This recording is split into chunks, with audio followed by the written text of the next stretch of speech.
দর্শক আসসালামু আলাইকুম। দর্শক, আসন্ন দুর্গাপূজা উপলক্ষে ৩,০০০ টন ইলিশ বাংলাদেশ বর্তমান সরকার দিচ্ছেন ভারত সরকারকে। দর্শক, আপনারা জানেন বিগত যে সরকার ছিল আওয়ামী লীগ সরকার, সেই আওয়ামী লীগ সরকার কিন্তু ভারতকে এরকমের ইলিশ দিচ্ছিল এবং যেটা প্রত্যেক সিজনই ইলিশে, বাংলাদেশে যখন ইলিশের সিজন থাকে প্রতি মাসে বা 2 মাস অন্তর সবসময় কিন্তু আওয়ামী লীগ সরকার ভারতকে ইলিশ দিত। তো সেই ইলিশটা বর্তমান যে সরকার আছে, ডক্টর ইউনূসের যে সরকার, সেই ইউনূসের সরকারও সেই একই রকমের ইলিশ ভারতকে দিচ্ছে।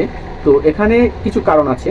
এখানে ভারত সরকার বাংলাদেশ সরকারকে আবেদন করেছে চিঠির মাধ্যমে যে তাদের যে সামনে যে পূজা আসতেছে সেই পূজার জন্য তাদেরকে কিছু ইলিশ দেওয়া হোক, এবং ৩,০০০ টন ইলিশ তারা লিখিতভাবে আবেদন করেছে।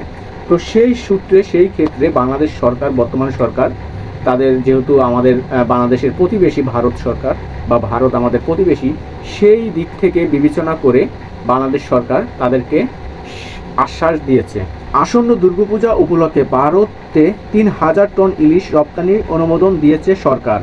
রপ্তানির অনুমতি পেতে আবেদনকারীদের বাণিজ্য মন্ত্রণালয়ের সংশ্লিষ্ট বিভাগে যোগাযোগ করার পরামর্শ দেওয়া হয়েছে। যারা বাংলাদেশ থেকে যারা এই ইলিশগুলো ভারতে রপ্তানি করবেন, যে ব্যবসায়ীরা, তাদেরকে লিখিত আকারে বাংলাদেশ সরকারকে লিখিত আকারে আবেদন করার জন্য অনুরোধ করা হয়েছে। শনিবার ২৫ সেপ্টেম্বর বাণিজ্য মন্ত্রণালয়ের জারি করা এক আদেশ থেকে এই তথ্য জানা গেছে। বাণিজ্য মন্ত্রণালয়ের উপসচিব সুলতানা আক্তারের সই করা আদেশে বলা হয়েছে, আসন্ন দুর্গাপূজা উপলক্ষে বিভিন্ন রপ্তানিকারকদের আবেদনের পরিপ্রেক্ষিতে নির্ধারিত শর্তাবলী পূরণ সাপেক্ষে ৩,০০০ মেট্রিক টন ইলিশ মাছ রপ্তানির অনুমোদন দেওয়া হলো। এতে আরও বলা হয়েছে, যারা ইলিশ রপ্তানি করতে চান তাদের আগামী ২৪ সেপ্টেম্বর বেলা ১২টার মধ্যে বাণিজ্য মন্ত্রণালয়ে বরাবর আবেদন করতে হবে। উল্লেখিত তারিখের পর আবেদন গ্রহণযোগ্য হবে না।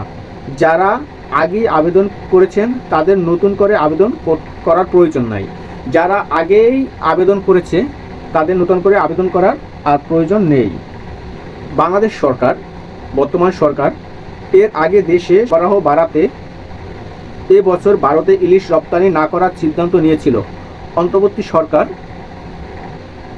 যেহেতু ভারত সরকার একটি আবেদন করেছে রাষ্ট্রীয়ভাবে, সেই জন্য এখন তাদের কথা রাখার জন্য বা তাদেরকে আশ্বাস দিয়েছে তারা ইলিশ দেবে ৩,০০০ মেট্রিক টন। এবং বর্তমান সরকার আরও বলেছে যে বাহিরে ইলিশ দেওয়ার কারণে বাংলাদেশের বাজারে যদি ইলিশের দাম বাড়ানো হয় তাহলে কঠোর হাতে সেটা দমন করা হবে এবং সেটা আইনের আওতায় আনা হবে। দর্শক, এখানে আপনারা জানেন যে বিগত যে সরকার ছিল আওয়ামী লীগ সরকার, সেই আওয়ামী লীগ সরকারের আমলে কিন্তু ভারতের আসলে ইলিশ নেওয়া দেওয়া নিয়ে কোনো আসলে বাধা ছিল না। তো বাধা না থাকার কারণে বেশিরভাগ ইলিশ কিন্তু বাংলাদেশ থেকে ভারতে চলে যেত এবং বাংলাদেশের বাজারে ইলিশের দামটা কিন্তু চড়া ছিল। তো সেই ক্ষেত্রে বর্তমান সরকার যে সিদ্ধান্তটা আসলে নিয়েছিল যে বাংলাদেশের ইলিশ বাহিরে রপ্তানি করতে দেওয়া যাবে না, বাংলাদেশের ইলিশ বাহিরে রপ্তানি করতে দেওয়া যাবে না, আগে বাংলাদেশের জনগণ খাবে, তারপরে বাহিরের রাষ্ট্রে যাবে। তো আসলে সিদ্ধান্তটা আসলে ভালো সিদ্ধান্ত, এবং তার সাথে এটাও বলবো যে এখন যে সিদ্ধান্তটা হয়েছে সেটা ভালো সিদ্ধান্ত। কারণ আপনারা জানেন বাংলাদেশ একটি হিন্দু ধর্মীয় রাষ্ট্র।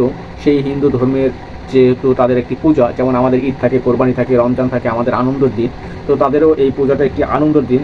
তো সেই আনন্দের দিনে তারা এই ইলিশটি আসলে চেয়েছে।